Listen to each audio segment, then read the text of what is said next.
Peço que prepare seu coração para uma palavra que pode mudar o rumo de sua vida, pois tenho certeza que Deus irá falar contigo. Fique até o fim e não se esqueça de comentar sobre a mensagem. Deixa seu like e compartilhe. Isaías capítulo 10, 24 diz assim: pelo que assim diz o Senhor. Quem diz? O Senhor. É o Senhor falando na sua palavra. Porque assim diz o Senhor dos exércitos: povo meu que habitas em Sião, não temas a Síria quando te ferir com a vara, contra ti levantar o seu bastão à maneira dos egípcios, ou seja, tentando te escravizar. Porque daqui a bem pouco se cumprirá a minha indignação e a minha ira para consumi-los. Porque o Senhor dos exércitos suscitará contra ela um flagelo, como a matança de Midian junto à penha do Horebe. A sua vara estará sobre o mar, e ele a levantará como fez no Egito. Acontecerá naquele dia que o peso será tirado do teu ombro, e o seu jugo do teu pescoço, e o jugo será despedaçado por causa da unção. O jugo será despedaçado por causa da unção. Não será quebrado, ele será despedaçado para que você não tenha condição de colar de novo.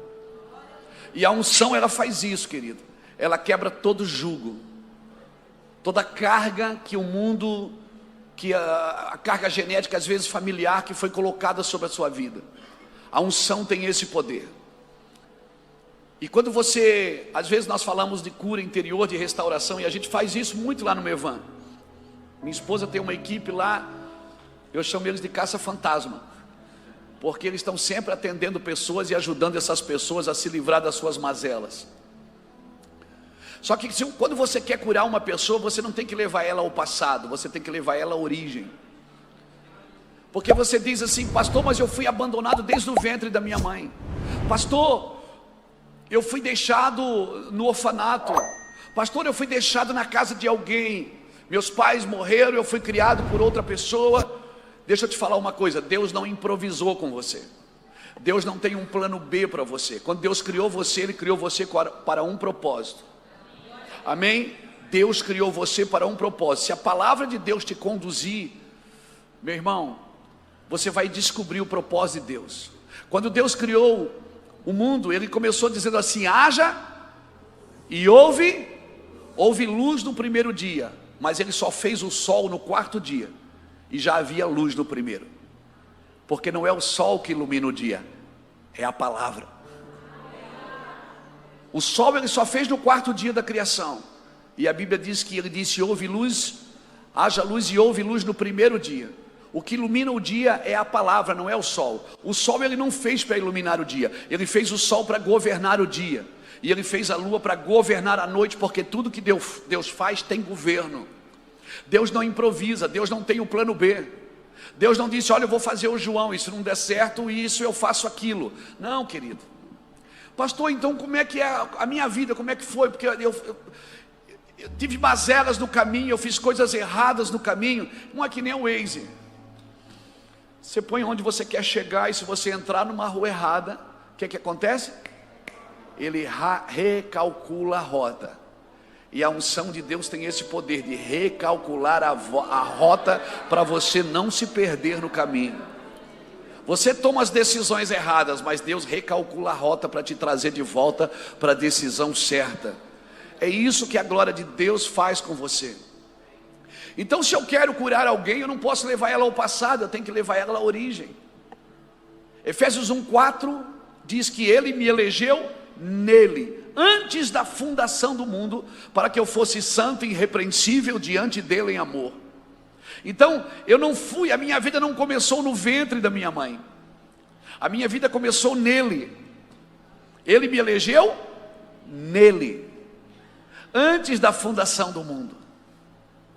Ou seja, eu não fui criado por causa do mundo. O mundo é que foi criado por causa de mim. Como assim, pastor? Deus já tinha você nele. Ele elegeu você. Pastor José estava falando aqui de ambiente, aí ele teve que criar um ambiente para você. E o primeiro ambiente que ele criou para o homem foi o Éden. Ele criou o Éden para o homem. E você percebe uma coisa: Adão não plantou o jardim quando ele nasceu. Deus formou o homem e colocou ele no Éden. Quando Adão abre os olhos, o jardim já estava lá, porque quem plantou o jardim foi. Então qual foi a primeira atitude de Adão? Foi plantar ou foi colher? Como é que é, pastor? Foi colher. Mas Adão não cultivava. Adão cultivava, mas veja bem.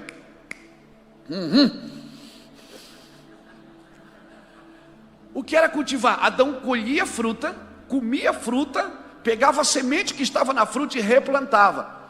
Porque no ambiente que Deus governa, não é você quem faz primeiro é Deus. Todo ambiente que Deus governa, é Deus quem faz primeiro. Você ofertou aqui agora, não ofertou? Não fez oferta? Por que você ofertou? Porque você pôs a mão no bolso, pegou o telefone, entrou na sua conta, você deu porque você tinha para dar. Ninguém pode dar o que não tem. E se você tinha para dar, quem deu para quem primeiro? Peraí, pastor, então eu não dei para receber? Não, você deu porque recebeu.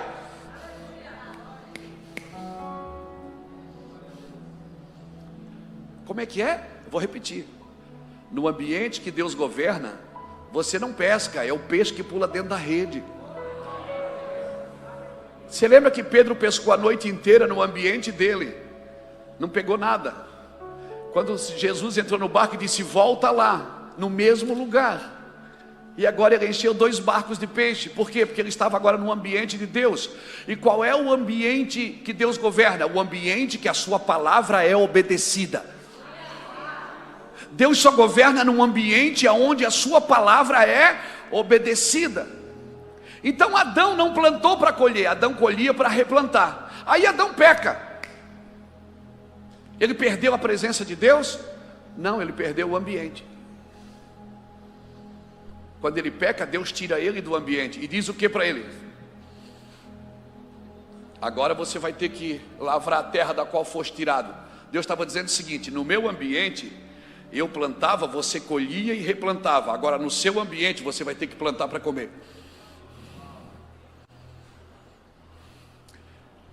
Talvez essa cultura de plantar para colher seja uma cultura caída. Porque no ambiente de Deus, eu dou porque Deus me deu. Ninguém pode dar o que não tem. Eu faço porque Deus fez primeiro. Então a glória não é minha que estou dando. A glória é de Deus que me deu para que eu pudesse dar. Todo o ambiente que Deus governa é assim, irmãos. Preste atenção, uma pessoa que vive na presença de Deus, é Deus quem faz primeiro. Quando Adão caiu, Deus disse: agora você vai lavrar a terra. Mas ele já lavrava a terra. Ele já lavrava a terra. Mas Adão, você pecou, cara. Agora você perdeu o jardim, perdeu o meu ambiente, o ambiente que eu governo. Quando Deus governa, Deus faz primeiro. Você não tem o que fazer. Você só obedece o que Deus disse. Você só segue o comando. Amém? E aí vem Jesus.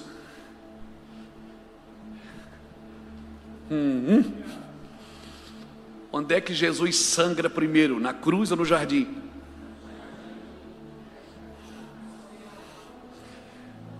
Porque ele estava remindo o ambiente. Quando Maria viu Jesus, ela confundiu ele com quem? Porque Adão era jardineiro. Tudo na Bíblia tem um propósito. Todo ambiente que recebe o sangue do Cordeiro é remido. Seu lar precisa do sangue de Cristo. Sua empresa precisa do sangue de Cristo. Seu relacionamento precisa do sangue de Cristo. Mas o que é que muda? Não vai mudar. Vai mudar sim. Um dia você foi num culto e você entregou sua vida para Jesus. Você voltou para casa, continuou sendo tentado, continuou passando luta, continuou passando dificuldade, continuou sofrendo, continuou passando um monte de coisa. Eu me lembro que uma vez, eu e Iraci, nós éramos obreiros de uma igreja. Bem no comecinho, fazia uns 6 meses que eu tinha voltado para Cristo. E o nosso veículo era uma bicicleta. E a Iraci, e eu estava com raiva de Deus. Alguém aqui já ficou com raiva de Deus? Não precisa levantar a mão. Eu estava com raiva de Deus porque cortaram a energia da nossa casa, porque a gente não tinha recurso para pagar. E as pessoas profetizando, Deus vai te usar. Eu digo, estou vendo. E aí ela disse, amor, vamos no culto hoje. Hoje tem reunião de obreiros. Eu digo, o que eu vou fazer na igreja? Eu não tenho dinheiro para pagar a luz da minha casa, que nem era minha. E aí fomos de bicicleta. Eu e ela fomos de bicicleta. E para ajudar, irmão, quando a coisa está ruim, parece que fica pior no caminho. Começou a chover. A gente parou debaixo de um posto de gasolina, de uma marquise, uma padaria, e eu xingando. Eu não queria vir. E ela disse, calma, vai dar certo. Eu disse, eu falei para você que não era para a gente vir. Aleluia.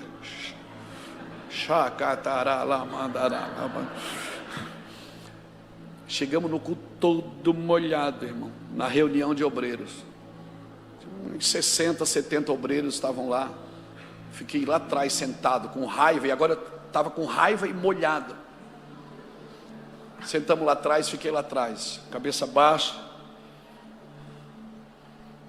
E o pastor João estava pregando. E o pastor João estava falando de propósito. Ele disse, Deus tem propósito na sua vida. E olhar para mim, olhar para ele assim, eu dizer, grande é esse mistério. E de repente Deus começou a tomar ele em espírito. Ele começou a orar em línguas.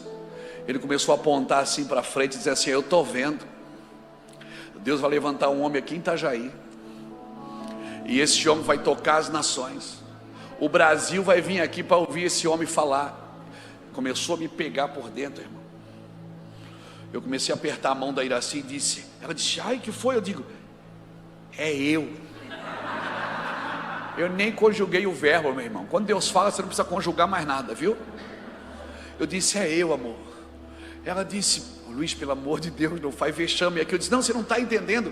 Deus está falando comigo aqui agora. Irmãos, ele falava, aquilo foi me pegando por dentro. Eu não aguentei, eu fiquei de pé, chutei a minha cadeira e dei um grito. Uau! Aqueles irmãos tudo olharam para trás. Um fez assim. O outro diz, o sangue de Jesus tem poder. O outro diz, para que essa meninice? E eu comecei a gritar e a chorar. E eu disse, pastor João, esse homem aí é eu. E ele estendeu o dedo e disse, assim seja, irmão Luiz Hermínio. Irmão, deixa eu te falar. Quando eu fui pegar minha bicicleta para ir embora, não era mais a minha bicicleta, era uma Kawasaki 1100. Eu montei nela assim, parecia que eu estava numa Kawasaki. A Iraci sentou, me abraçou e disse, viu como foi bom a gente ter vindo? Eu disse, claro que era bom. Eu sabia que ia ser bom. Aleluia. Irmão, quando nós chegamos em casa, aquela luz que havia sido cortada, ainda estava cortada. Mas aqui dentro acendeu uma luz que nunca mais apagou. Isso foi em 1996. Fazem 27 anos. Nunca mais apagou a luz aqui dentro. Você só precisa de uma palavra e você precisa crer nela. E se você viver por essa palavra, a unção vai quebrar todo o jugo da sua vida. Você tem que confessar essa palavra todo dia. E toda vez que Satanás vem tentar me parar, eu digo, diabo, lembra de 1996? Aquele cara ainda sou eu. Você está me entendendo aqui, querido? Você está me entendendo? Ninguém pode parar o que Deus começou na sua vida. Ninguém pode parar, só você. Agora, enquanto você for o que os outros querem que você seja, você nunca vai ser ninguém. Você tem que ser o que Deus te chamou para ser. Por mais severa que seja a palavra, Jesus sempre usava palavras severas, palavras duras, para explicar coisas profundas, para tirar pessoas da bajulação. Jesus não tem pena de você. Não, pastor, não. Então não adianta chorar como vítima. Você não é vítima. Você foi criado para louvor da sua glória. Ele te elegeu. Sabe o que é uma eleição? Ele te elegeu nele antes da fundação do mundo. Ele te elegeu nele. Aleluia. E sabe de uma coisa? O que o diabo mais vai atacar na sua vida é a sua vida devocional com Jesus. Ele vai tentar roubar o seu tempo para que você não tenha tempo para Cristo. E aí você quer passar a eternidade com Cristo, mas não tem tempo para Ele agora. O tempo eterno te pertence, mas você não tem tempo para Ele agora. Pastor, mas é difícil. Deixa eu te falar. O principal propósito do Evangelho não é te poupar do sofrimento presente, é te poupar do sofrimento eterno. O principal propósito do Evangelho não é te poupar do sofrimento presente, é te poupar de um sofrimento eterno. A dor é pedagógica, crescer também dói. Amém, querido? Amém. Cutuca o irmão que está do seu lado, diga para ele assim: se você tem juízo, é melhor você ir embora agora, porque Deus vai te pegar aqui hoje e vai mudar a sua vida para sempre. Aleluia. Eu oro para que Deus levante homens que implorem pela sua presença. Eu oro para que Deus levante mulheres que implorem em lágrimas pela sua presença. Sabe, existe um nível de exigência de Deus para mover você numa unção extraordinária. Existe um nível de exigência de Deus. Existe. Sabe, minha filha Bruna Carolina, uma vez ela era menina, e ela estava triste porque ela disse: pai, por que para nós as coisas são sempre mais difíceis? Ela estava tão triste, e ela dizia: pai, por que para nós tudo é mais difícil? O senhor é pastor, o senhor e a mãe se amam, vocês têm um casamento lindo. A gente foi criado na igreja, pai, dormindo debaixo das cadeiras dos bancos. Puxa, a gente sofreu tanto para chegar aqui, por que para nós tudo é mais difícil? O Espírito Santo invadiu enquanto ela conversava. Eu disse: filha, a exigência de Deus são para os íntimos. Deus não exige coisa de crente meia boca, não. Deus não exige coisas de crente que murmura, que só reclama. Quem só reclama não contempla, e quem não contempla não proclama. Porque só proclama quem contempla, não quem reclama. Ela enxugou as lágrimas e disse: amém, eu entendi. Eu disse: se estão exigindo coisas de você, é porque você é íntimo de Deus. Se estão fazendo exigências, se as escrituras, quando você olha, você não consegue ver a vida dos outros, você só vê a sua, glória a Deus. Porque todo homem que anda com Deus, ele vai ser radical consigo e tolerante com os outros. Ele vai ser sempre mais radical com ele. Ele vai exigir coisas dele, não dos outros. Porque o que é ser radical? É ser da raiz, irmão. É crente raiz. É braidóquia, faca na caveira. Sabe, Deus tem uma unção para despejar sobre a sua vida e sobre a sua casa. Mas você precisa mergulhar, você precisa sair desse lugar. Você precisa acreditar no que Deus disse. Não, mas eu estou na igreja, pastor. Não, irmãos, isso é muito mais do que ser evangélico. Muitas vezes a igreja evangélica pode roubar você da igreja de Cristo. Por isso você tem que discernir se você não está na igreja de Cristo. A igreja de Cristo, irmãos, Mas Deus não é evangélico, não. Tem gente que pensa que Deus aceitou Jesus e veio congregar na igreja evangélica. Deus é Deus de toda a terra, irmãos. Ele é Deus de todas as nações. Um dia Ele vai mostrar isso e todo joelho se dobrará diante da sua glória. Aleluia. E saiba que você não herda a unção de quem você anda. Porque Judas andou com Jesus e não herdou a unção de Jesus.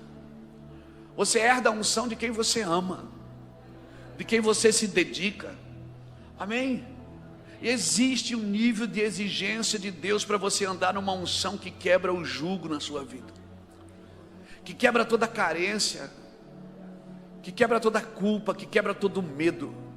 Um nível de exigência que você mergulha. É um azeite novo, sabe? E se o azeite é novo, nada é velho. Se o azeite é novo, nada mais é velho. Louvado seja Deus. A unção vai passar sobre a sua vida, vai tocar outras pessoas, vai tocar nações inteiras. Eu estou bebendo uma água aqui, irmãos. E se você olhar na sua garrafinha de água, tem um prazo de validade nela, está dizendo válida até. Sabe por que a água tem prazo de validade? Porque ela está engarrafada. Se ela tivesse numa cachoeira.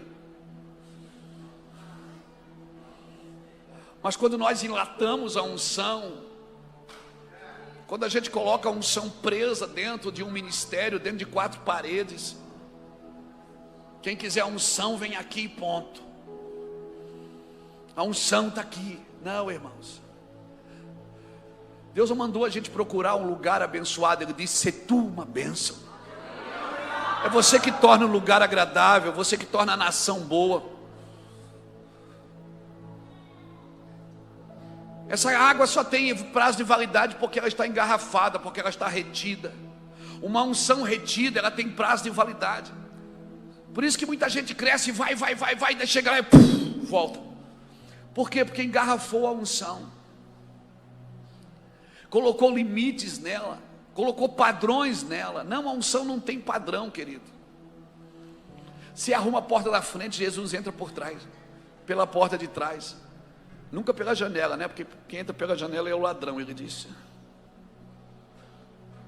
Pastor, mas nós vamos viver um avivamento. Se prepare, irmãos. O cenário está propício. Agora traduza para mim o que é um avivamento. Avivamento é a soberania de Deus sendo estabelecida e a responsabilidade dos homens sendo praticada. Avivamento é quando Deus vem e estabelece a sua soberania numa cidade, num ambiente, num lugar. E os homens, de receber a sua glória, começam a praticar as suas responsabilidades, sem cobrar do outro, cobram de si. Como eu disse, são radicais consigo, mas são tolerantes com os outros. Agora não pense que a unção vai fazer bem para todo mundo. A unção, ela potencializa o que você é. Se você pegar uma batata e um ovo e colocar dentro de uma panela e esquentar a água, a batata amolece e o ovo endurece. Porque num ambiente de unção, você potencializa aquilo que você carrega. Tem gente que diz, todo mundo que vai para a política é corrupto. Não. Tem gente que diz, aquele cara não tinha dinheiro, agora tem dinheiro, desviou. Não, o dinheiro não desvia ninguém, ele só revela quem a pessoa sempre foi. A fama não desvia ninguém, ela só revela corações. Alguém me perguntou esses dias, você não tem medo da fama? Eu digo, não, porque eu tenho uma causa para ela. Se Deus me deixar conhecido, quem vai ficar conhecido é Ele, porque eu sem Ele não sou nada. Eu sem Ele, eu sou aquele cara da bicicleta todo molhado com raiva de Deus. Mas quando a palavra entrou e eu criei, e eu não precisei mais nada, ninguém mais precisou, eu não precisei correr atrás de nenhum profeta para confirmar, porque Deus falou, está falado, Ele não precisa de confirmações. Pronto, daquele dia em diante, de 96 para cá, Deus começou a fazer do jeito dele, no tempo dele. E para quem crê, nenhuma explicação é necessária. Mas para quem não crê, nenhuma explicação é suficiente. Então é crer ou não crer, meu amigo. Amém? A fé não é intelectualizada. A fé não é logística. A fé não é científica. A fé, cara, ela tem a capacidade de enlouquecer você por dentro. E eu vou te falar, no primeiro ano de fé intenso com Jesus, você pensa que está ficando maluco. No 10º ano, você tem certeza que enlouqueceu. 20 anos depois, você não suporta ser um doido sozinho. Você quer enlouquecer outras pessoas. Então você começa a liberar sobre a vida dos outros também. E chame do que você quiser, chame de energia. Alguém me disse esse dia: pastor, põe a mão em mim que você tem uma energia. Eu disse: não é energia, não é energia, é unção. Põe a mão aqui porque você passa uma coisa positiva. A gente quer achar uma nomenclatura para isso. Não tem, irmãos. Não tente entender. Não tente. Rubem Alves diz assim: um mar que se compreende não passa de um aquário. Deus é incompreensível.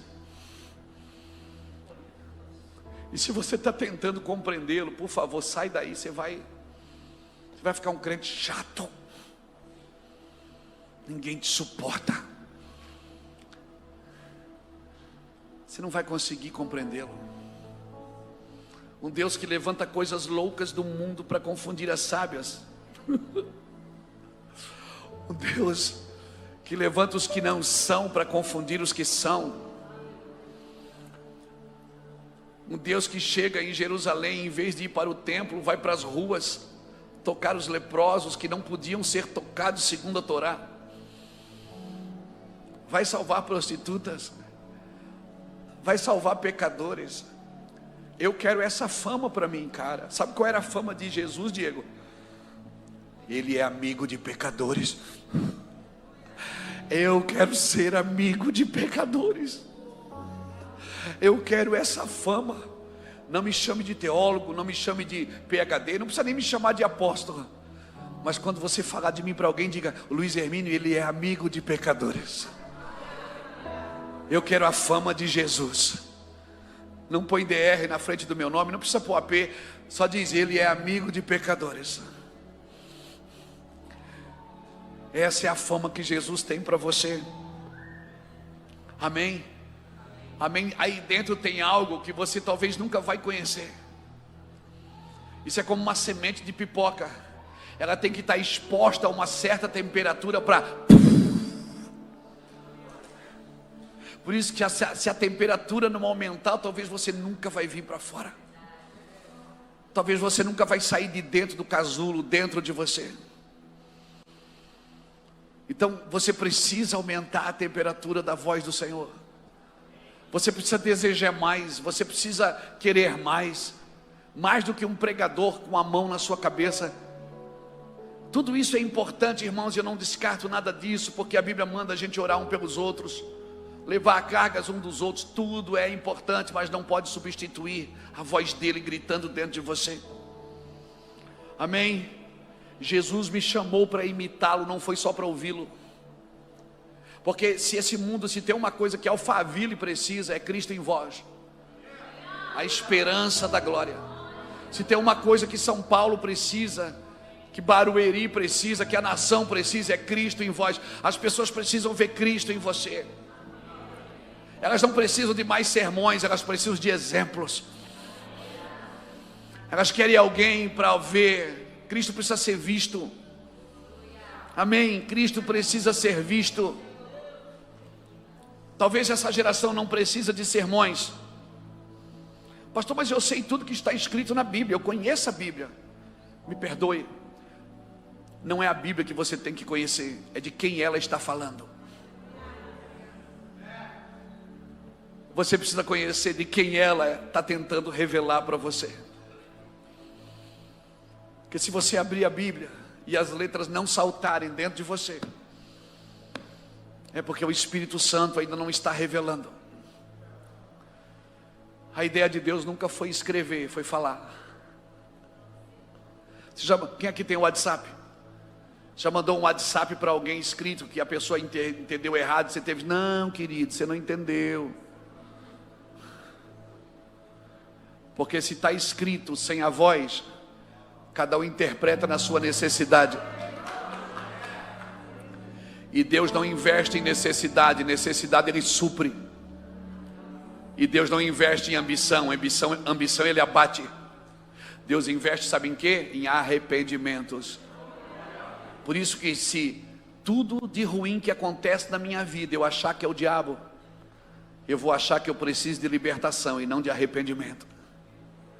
E eu preciso é de arrependimento. Essa é a mensagem das Escrituras. Arrependei-vos porque está próximo o reino dos céus. Arrependei-vos porque está próximo o reino de Deus. Eu preciso me arrepender todos os dias. Pai, o senhor está dizendo que a Bíblia não é a palavra de Deus? Não, a Bíblia é a palavra de Deus. Mas Jesus é o verbo, que é desde o princípio. Deus não escreveu para criar, Deus falou para criar. Ele disse: haja e houve. Enoque andava com Deus e ele não leu Deus em lugar nenhum. Os profetas, leia Hebreus, você vai entender o que eu estou dizendo. Capítulo 1, versículo 1 a 5 de Hebreus, diz que no princípio Deus falou aos nossos pais, pelos anjos, pelos profetas, mas agora Ele está falando pelo Filho. O Filho é a medida exata da presença de Deus. Deus, quando o mundo clamou por ajuda, Ele não enviou um livro, Ele enviou seu Filho. Por favor, a Bíblia é a palavra de Deus, mas se você não ouvir, você vai viver só na letra. E se você, mas eu conheço a Bíblia. Se você conhece só a Bíblia, você conhece só versículos. Você precisa ouvir a voz que grita dentro de você. João Batista disse: eu sou a voz do que clama. João Batista estava dizendo: tem um clamor dentro de mim. Eu abro a boca e ele fala. A fé vem pelo, não vem pelo ler. Por isso que se lê sem ouvir, se você lê sem a presença de Deus, por isso que Jesus não deixou ninguém sair para falar da palavra sem o Espírito de Deus. Ele disse: fiquem em Jerusalém, vocês vão ser revestidos do poder. Sabe por que vocês fogem da minha presença? Porque vocês não têm o Espírito. Porque a hora que o Espírito vier, vocês vão querer morrer por mim. A presença de Deus é tudo, irmãos. É tudo. A paz do Senhor, meus irmãos. Gostou da mensagem? Deixa seu like e compartilhe. Veja outras pregações que preparei para você. É só clicar no link e Deus o abençoe.